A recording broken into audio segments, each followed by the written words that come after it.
ganda ngayon, no? So araw ng Huwebes, so maintenance day.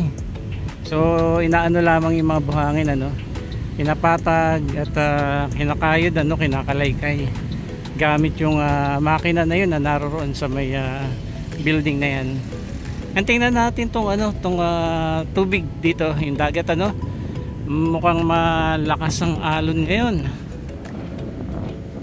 So ganitong araw po ay sarado po muna itong Dolomite Beach para sa maintenance, ano, katulad yan ng mga ginagawa dyan, itong mga pagkakalaykay nitong sand, ano, dito po sa Dolomite Beach. So maalon ngayon eto, so may nakikita tayo mga konting basura lang naman.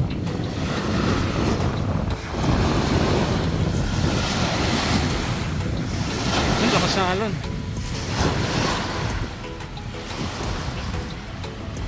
So sarado po itong Dolomite Beach at bukas po pwede, no, starting Friday to Wednesday yan open po ito, tapos close yan ng isang araw lamang, ano, Thursday. Ayan, so lakad-lakad po muna tayo dito sa loob at nabigyan tayo ng chance na makapag-update muli dito, ayan, sa Dolomite Beach. So napapanatili naman po yung kalinisan dito, no, preskong-presko yung hangin at dangan nga lamang po isang araw ay sinasarado ito, ayan, para po sa pag-maintenance, ano, dito po sa loob ng Dolomite Beach.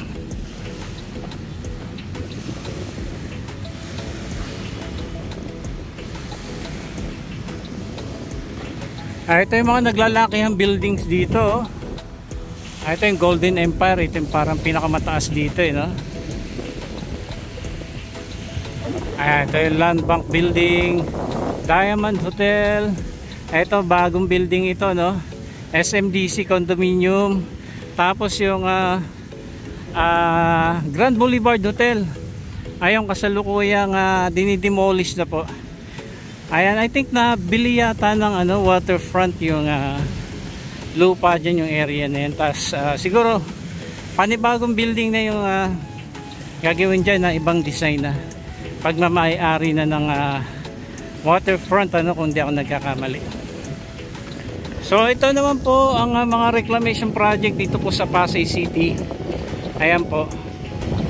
So nagpalipad tayo ng drone dyan kanina. Siguro sisingitan ko na lamang po ng mga ilang clips dito sa reclamation project. Dito naman po sa Maynila may nakikita tayong barko dyan, ano. Naka-standby lang siya dito. Ito, sakop pa ito ng Maynila.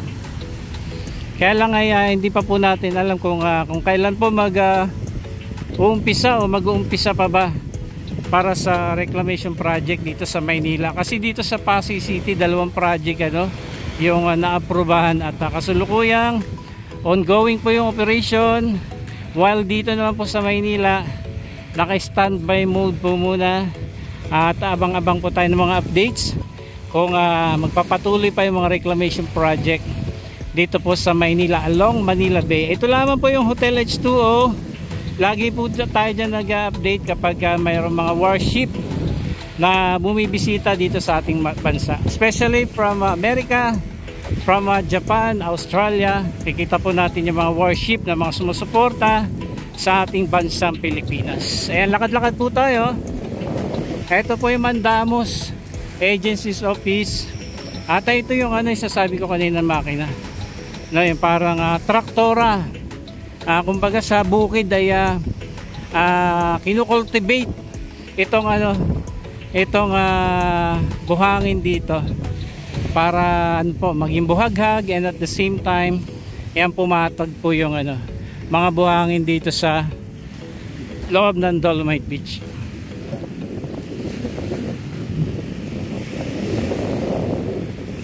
Try natin makapagpalipad mamaya, no? Bagamat napaka lakas ng hangin ngayon, subukan pa rin natin magpalipad.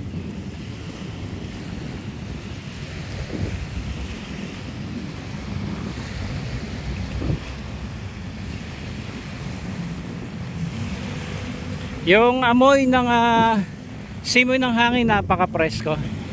At ito yung linaw ng tubig, oh.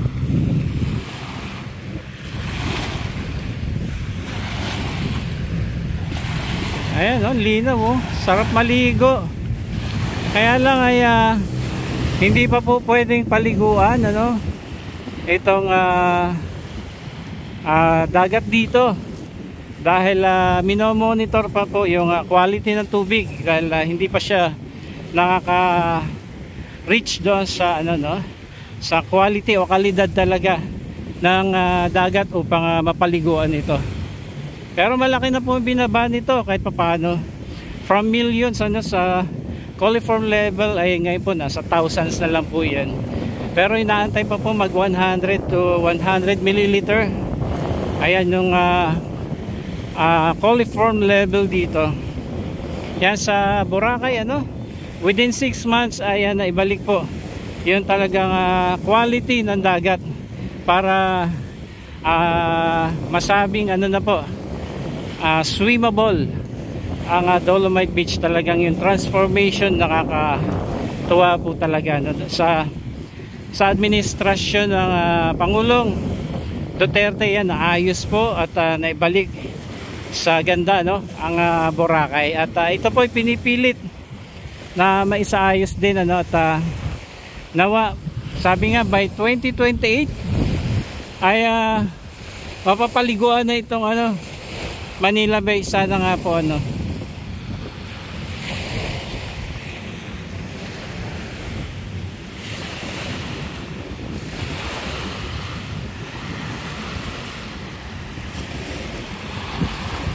Okay, try po natin magpalipad ng drone.